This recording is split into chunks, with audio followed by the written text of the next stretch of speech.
কাঁচা আমের পাঁপড় খেয়ে আমি তো টোটালি অবাক হয়ে গেছি। এত মজার হতে পারে সেটা আমি কল্পনাও করতে পারিনি। আর এই পাঁপড় বানানো খুবই সহজ, ঘরের মধ্যে থাকা সামান্য কিছু উপকরণ দিয়ে খুবই সহজে বানিয়ে নিতে পারবে। আর একটা মজার বিষয় হচ্ছে যে রোদে দেওয়ার কোনো ঝামেলা নেই, ফ্যানের বাতাসে একদিনে রেডি হয়ে যায়। আর যত রকমেরই পাঁপড় খেয়েছি সবচেয়ে সেরা হচ্ছে কাঁচা আমের পাঁপড়। তো এই কাঁচা আমের পাঁপড় বানানোর জন্য একটা ছোট সাইজের একদম কাঁচা দেখে আম নিয়েছি। তো কাঁচা আমটাকে প্রথমে পরিষ্কার করে নিতে হবে, মানে খোসাটাকে ছাড়িয়ে নিতে হবে। খোসা ছাড়ানো হয়ে গেলে এটাকে দুই টুকরো করে নিতে হবে, আর মাঝে যে বীজ আছে সেটাকে ফেলে দিতে হবে।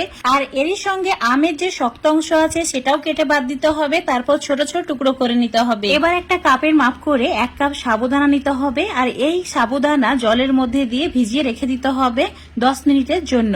ততক্ষণে যে আমের টুকরোগুলো করে রেখেছি সেগুলোকে সেদ্ধ করে নিতে হবে। চুলোর উপর একটা ফ্রাই প্যান নিয়েছি, 1 কাপ জল অ্যাড করে দিলাম, আর চুলোর ফ্লেমটা মিডিয়াম করে রেখেছি। জল ফুটতে শুরু করলে অ্যাড করে দিতে হবে কেটে রাখা আম। তারপর 5 মিনিট অনবরত নাড়াচাড়া করে রান্না করে নিতে হবে। 5 মিনিটের মধ্যে আমের টুকরোগুলো সেদ্ধ হয়ে যাবে, আর এইভাবে হাতা বা খুন্তি দিয়ে ম্যাশ করে নিতে হবে। এবার চুলোটাকে অফ করে ঠান্ডা হওয়ার জন্য রেখে দিতে হবে। এবার 10 মিনিট পর সাবুদানা চেক করে দেখে নিচ্ছি ভিজেছে কিনা। একদম পারফেক্ট ভাবে ভিজেছে। 2-3 বার জল পাল্টে ধুয়ে নিয়েছি, তারপর একটা ছাকনা দিয়ে ছেঁকে নিয়েছি। এখন মিক্সচার জারে সাবুদানাটা নিয়ে নিতে হবে, তার সঙ্গে অ্যাড করে দিতে হবে 1 কাপ, মানে সেই কাপের মাপ করে 1 কাপ জল। একদম মসৃণ করে একটা পেস্ট বানিয়ে নিতে হবে। আর এই পেস্টটা এখন যে আমের মিশ্রণ রেডি করে রেখেছিলাম সেটাও খুব ভালোভাবে ঠান্ডা হয়ে গেছে, তার মধ্যে অ্যাড করে দিতে হবে। মানে সাবুদানার পেস্টটাই আমের মিশ্রণের মধ্যে অ্যাড করে দিয়ে ভালো করে মিশিয়ে নিতে হবে। এবার এর মধ্যে জল অ্যাড করতে হবে। তো যে কাপের মাপ করে সাবুদানা নিয়েছি ঠিক সেই কাপের মাপ করে 8 কাপ জল অ্যাড করতে হবে। এখানে 7 কাপ জল অ্যাড করেছি, আর আগে সাবুদানা পেস্ট করার সময় 1 কাপ জল অ্যাড করেছি। মানে এখানে টোটালে 8 কাপ জল অ্যাড করা হয়েছে। 1 চিমটি নুন দিয়ে দিতে হবে, তারপর ভালো করে সমস্ত কিছু মিশিয়ে নিতে হবে। মেশানো হয়ে গেলে মিশ্রণটা চুলোর উপর রেখে দিতে হবে মিডিয়াম ফ্লেমে। আর মিডিয়াম ফ্লেমে রেখে দিয়ে অনবরত নাড়াচাড়া করতে হবে, তা না হলে কড়াইয়ের নিচে লেগে যাবে আর মিশ্রণটা একদমই পারফেক্ট হবে না। তো অনবরত নাড়াচাড়া করে এখন তোমাদের আমি 10 মিনিট পর দেখাচ্ছি। দেখতেই পাচ্ছ এটা অনেক বেশি ঘন হয়ে গেছে। তো এইভাবে আরো 10 মিনিট মতো রান্না করে নিতে হবে। এখন টোটালে তোমাদের আমি 20 মিনিট পর দেখাচ্ছি।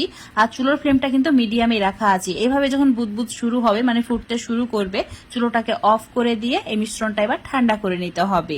তো এইভাবে একটু নাড়াচাড়া করে ঠান্ডা করে নিয়েছি। এবারে এর মধ্যে অল্প একটু ফ্লেভার অ্যাড করব, যেমন শুকনো লঙ্কা কুচি মানে চিলি ফ্লেক্স অ্যাড করেছি, তার সঙ্গে 1/2 চামচ গোটা জিরে অ্যাড করেছি। আর যেহেতু আমরা এখানে কাঁচা আমের পাঁপড় বানাচ্ছি তাই রঙের জন্য অল্প একটু সবুজ ফুড কালারটা অ্যাড করেছি, মানে 3 ফোঁটা মতো।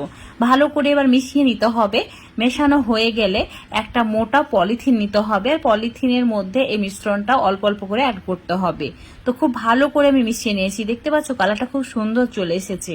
ঠিক এইরকম কালার নিয়ে আসতে হবে। যদি তোমরা ফুড কালার না দিতে চাও না দিলেও হবে, কোনো প্রবলেম নেই, এতে স্বাদের কোনো পরিবর্তন হয় না। আর তোমরা যদি কোনো পাতলা পলিথিনের ওপরে পাঁপড়গুলো দাও তাহলে অবশ্যই পলিথিনের ওপরে অল্প একটু তেল ব্রাশ করে নেবে, তাহলে খুব সহজে পাঁপড়গুলো উঠে আসবে। তো এইভাবে পাঁপড়গুলোকে রেডি করে নিতে হবে। অল্প অল্প মিশ্রণ দিয়ে পাঁপড়গুলো রেডি করে নেবে, তারপর ফ্যানের বাতাসে রেখে দেবে। পাঁপড়গুলো দেওয়ার পর সারা রাত্রি ফ্যানের বাতাসে রেখে দিয়েছিলাম। এখন তোমাদের সকালবেলায় দেখাচ্ছি। দেখতেই পাচ্ছ কত সুন্দরভাবে পাঁপড়গুলো একদম শুকিয়ে গেছে। তো 10 থেকে 12 ঘন্টা যদি ফ্যানের বাতাসে রেখে দেওয়া হয় খুবই সহজে পাঁপড়গুলো রেডি হয়ে যায়।